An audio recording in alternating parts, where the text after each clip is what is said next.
Hey everybody, welcome to our Tiger's Den and St. Paul's Garden here. It's the end of the season, and as you can tell, it's looking pretty ragged. We've got some overgrown weeds that have overwhelmed some of the plants over there, and got a few peppers left over here, some eggplant that probably is not going to make it, but and maybe the last couple tomatoes here, some green tomatoes and maybe some peppers. And when you look at it like this, it looks like, wow, what a mess, you know. And I come in this way for work every day and walk past this, and it's a little bit depressing because I remember what it was like in the beginning of the season when it was totally filled and overwhelming these boxes with incredible plants and fruit and vegetables. And you forget sometimes when you're not seeing it what's actually happening. But when I take this time of reflection, I realize that I have seen some incredible things from this garden and more, especially this whole summer. There was this great lesson that we had in church this Sunday about 10 lepers that are healed by Jesus, and only one of them returns and thanks him for what he's just done. And we say to ourselves, wow, let's yell at the 9. But I think what we really need to highlight is the one that turned around, not just because he thanked Jesus, but more importantly, because he saw what Jesus was doing.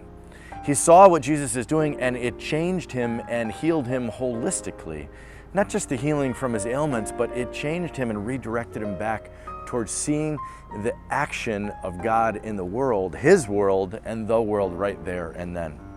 That's what sitting in this garden does for me today. It helps me see what Jesus has been doing. It's been such an incredible time in the past few months here at St. Paul's. I've seen how people have come and received fresh food from this place. I've seen how they've gone to the Tiger's Den inside or out in the parking lot and received food and nutrition week after week. I've seen how God has sent volunteers to use their gifts and talents. I've seen this new Wheels for Workers ministry that we have continue to give over 500 bicycles to new people. And even as Andrew and I were filming today, another car just pulled in right behind this camera to drop off another bike. I keep seeing what God is doing in the world.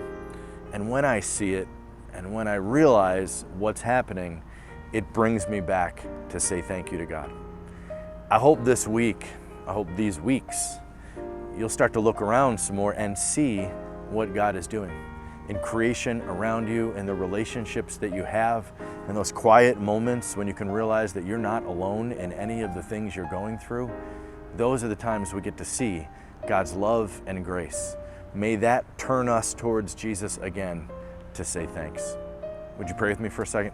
God, we give you thanks for this garden and all the blessings that it gave to us today. Continue to use us to share food, to share bikes, to share love, and help us as we do it to see your presence, your grace, and your action in the world today.